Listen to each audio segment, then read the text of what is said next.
Welcome, friends. Grab your favorite cup of tea, coffee, or cocoa and settle in for Sips from the Sipp from the Utica Institute Museum. Sips from the Sipp is all about sharing the history of little-known people and places in Mississippi. We're serving up truth, justice, with a dollop of sass. I'm your host, Jean Green. Today's episode is the 13th of a multi-part series of readings and discussions from the book Black Man's Burden. William Henry Holtzclaw was born in 1874 and raised in rural Randolph County, Alabama, to sharecropping parents. The Tuskegee graduate founded the Utica Normal and Industrial Institute for the Training of Colored Young Men and Women in Utica, Mississippi in 1903, making it the first Little Tuskegee to be established in Mississippi. The Black Man's Burden, the autobiography of William Holtzclaw, published in 1915, made him one of the first black men to publish a book in Mississippi. Chapter 7 covers challenges Holtzclaw faced during the first few months operating the school. Chapter 7.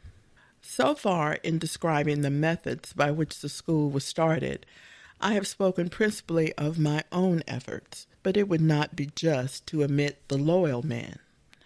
A.C. Carter, Tom Williams, Henry Sampson, Dan Lee, Dan Griffin, Aaron Caldwell, Isaiah Marshall, Ples McCadney, Essex Gary, Zed McNeil, S.W. Harris, Harrison Flanders, and others who met with me every Monday night without fail, rain or shine, for 4 long years in our efforts to keep up the enthusiasm and thus raise the money with which to carry on the school. These men were all farmers. All except 2 were tenant farmers. That is, they lived on and cultivated the lands belonging, as a rule, to non-resident white men. They were known in the South as prosperous farmers. Such farmers were usually those who rent large plantations for which they pay from 1 to 20 bales of cotton, worth $50 a bale as an annual rental. Then they subrent to less progressive farmers, charging them a little more in proportion than they paid themselves, and in this way securing for themselves some financial benefit for the risk and the responsibility that they assumed. Besides, they usually cultivated with their own hands a certain portion of land for which they in reality paid no rent. They were unassuming, hard-working, honest individuals. They and their families made up the bulk of those who were found in the church and at Sunday school on Sundays, and they were in every way the leaders of the community. This class of persons is interesting, if for no other reason than because they no longer exist as a class in this community. At that time, however, I believe this class was the rule and not the exception.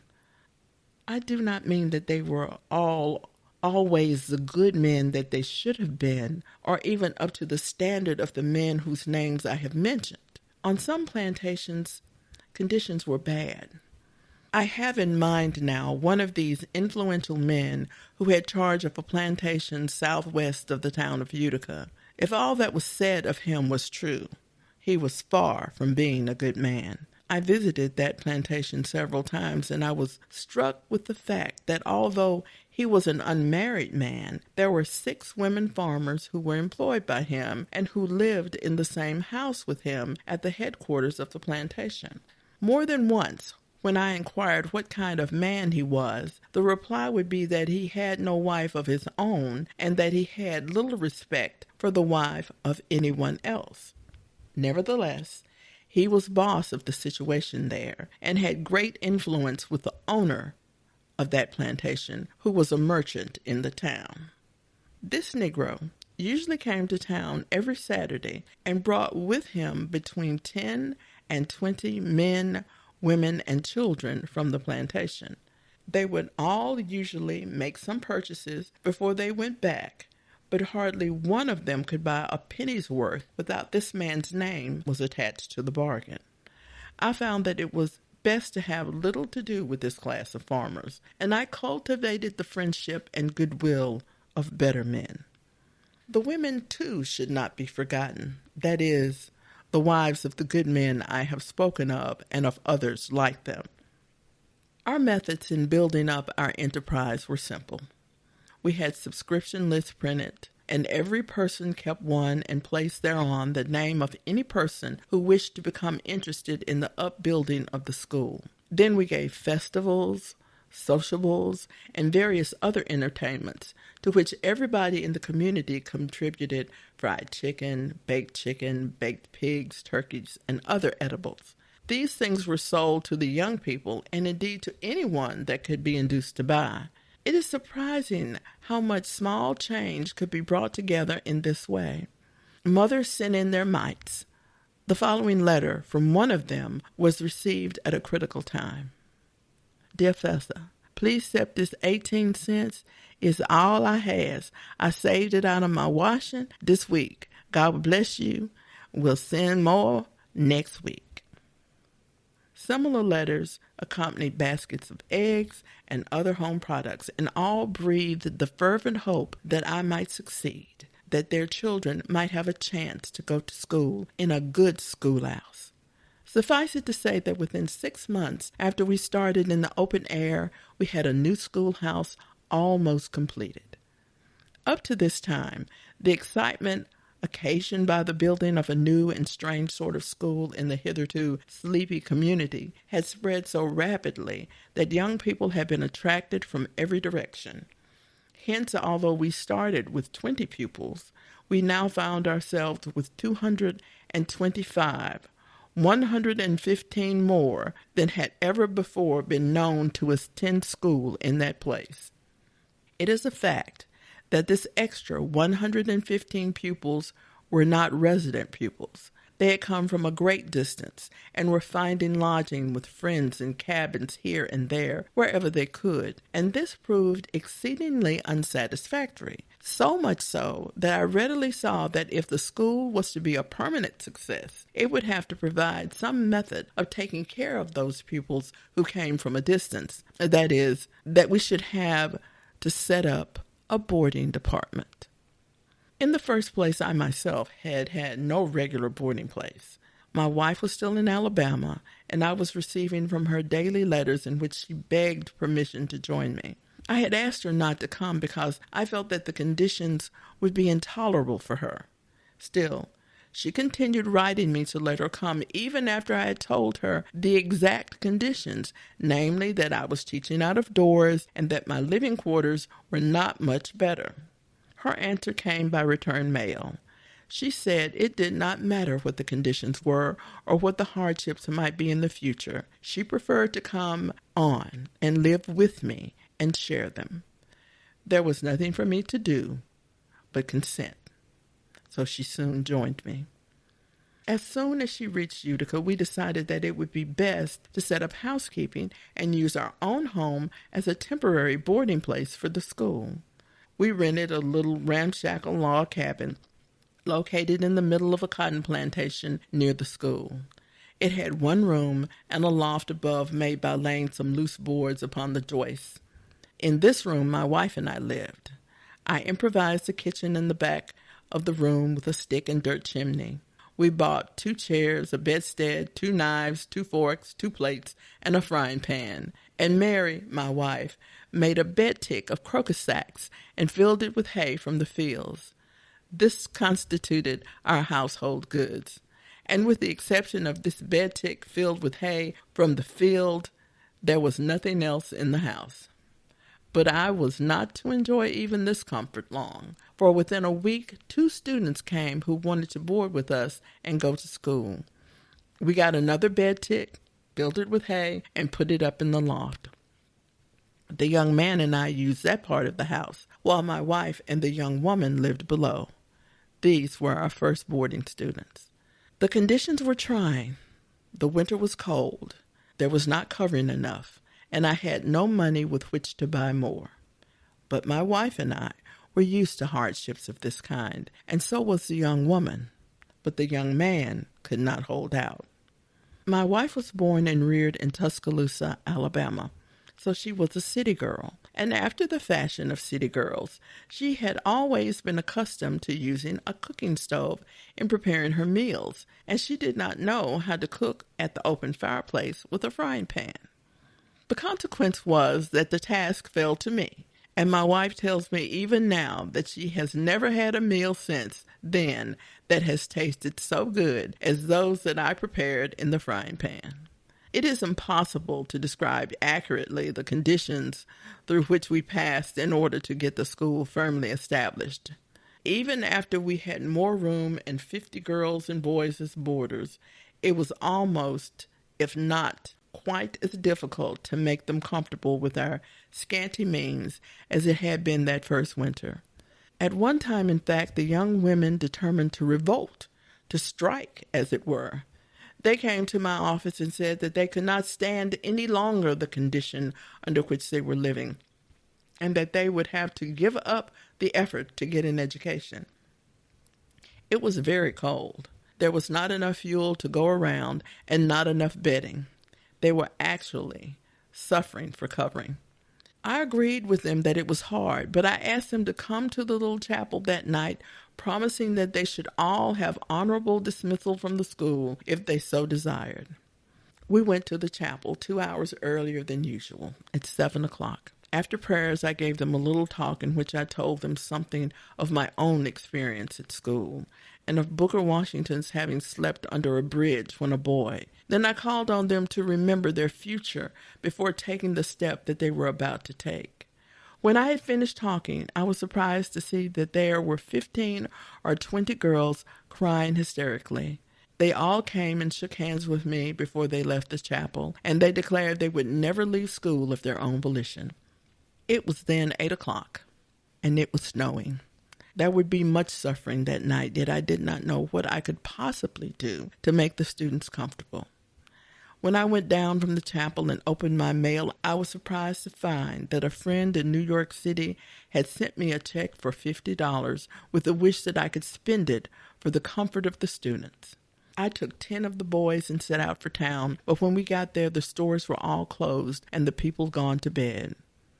I went down and woke up one of the merchants, told him the conditions, and got him to dress himself. Then he came to the store and sold me 50 quilts. These were carried back and laid over the sleeping girls in 25 beds. Those girls slept warm that night, even though they did not know why. Some of them declare, even to this day, that they got warmed up in the chapel during my talk and stayed warm the remainder of the night. Our difficulties were not all of this material sort. We had to adjust ourselves to the conditions that existed in the community, and that was a difficult task. It is so easy to be misunderstood by both whites and blacks. For instance, one of my first plans in the early years was to drill the boys in military tactics, both as a matter of physical training and as a matter of discipline. The majority of the boys had to work in the fields during the day, so I devised a plan of drilling them 1 or 2 hours at night out in the open fields. They drilled with their old shotguns and fired a blank volley now and then. It was not long before a committee of colored men called on me and advised me to stop drilling the boys. They said that the white people were becoming excited and were freely saying that I had come into the state to bring about a return of 76. I did not know just what was meant by 76, as I was a baby in 76, but in obedience to their wishes, I stopped drilling for the time, and it was several years before we resumed this practice. Drilling without guns is now a part of the daily routine, and nobody thinks anything about it. There were many stories told in Utica about the Reconstruction period of 1876. I've heard many of them from the lips of old residents, both white and colored, and from all that I can glean, the trouble seems to have had its origin in the determination of the white people at that period to rid themselves of Negro domination and to reinstate themselves politically. The principal point of hostilities was about 20 miles from here, in the vicinity of Clinton, where took place what were known at that time as the Clinton riots. Riots in which the whites and the Negroes clashed, and in which several lives were lost. I had read of these riots, but the stories told by men who had seen them, especially by one man who acknowledged that he had taken part in them, were exceedingly interesting. The activity of the white people in Copiah County, also a few miles south of Utica, which it will be remembered called forth at that time an investigation by a committee sent from Washington by the United States government, caused the Negroes to be subdued and stripped of political power. Although Utica was not the storm center of all this trouble, being between the two main points, it was drawn into the difficulty. Suffice it to say that when the trouble was all over and peace and order were again restored, it seems that the Negroes had been shown their place. Ever since that time, the good white people of Utica and of all the other sections of the South have been working to keep harmony between the races. Here at Utica, therefore, the white people naturally looked with suspicion upon any stranger that came into their community and seemed to be preparing for future trouble. Therefore, when the news came to me that they objected to my drilling the boys, I stopped at once. I did not wish to antagonize them in any way, but on the other hand, I wanted to cultivate their friendship so that we could all work together for a more peaceable community. In this connection, let me tell of our first effort to have public exercises in the church at night. The people had warned me that it was a dangerous thing to attempt and had threatened not to let their children attend the exercises. But I created so much interest and enthusiasm among the young people while I was making my preparations that on the night when the exercises took place, there were more people, both white and black, in attendance than had ever before been in the church.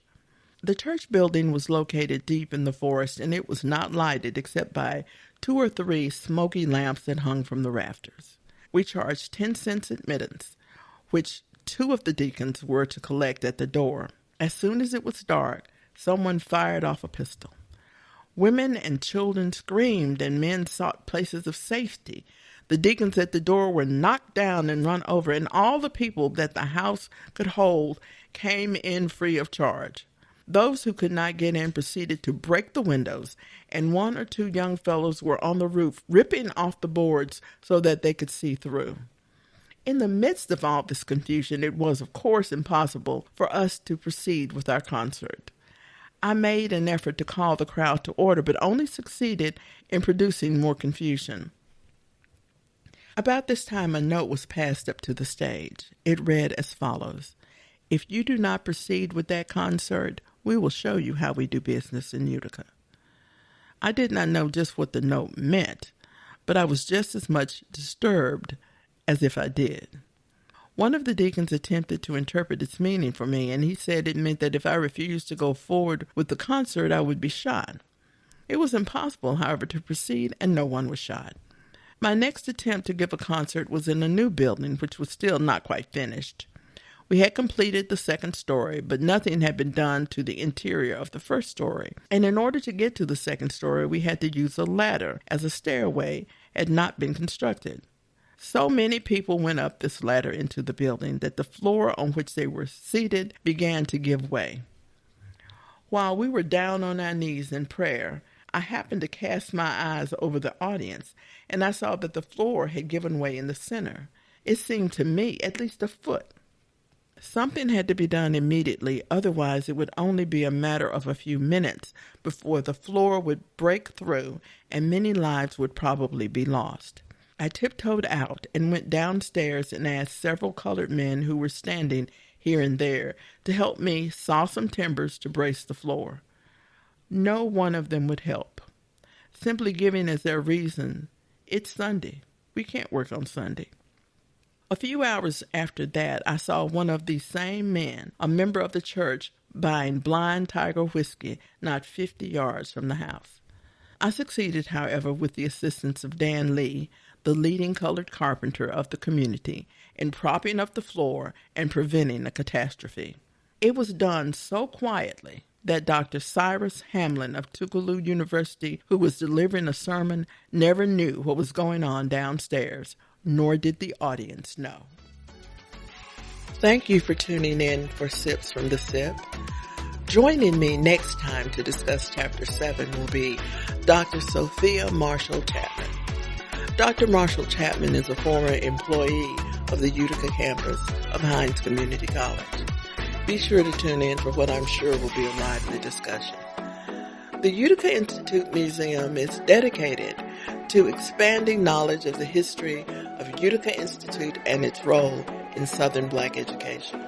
This program is supported by donations from our listeners. If you enjoy learning about the history of William Holtzclaw, the Utica Institute, and Mississippi, consider donating. To support Sips from the Sipp and all the work at the Utica Institute Museum, visit our Patreon at patreon.com/Utica Institute. Until next time, this has been Jean Green coming to you from the heart of the Sipp.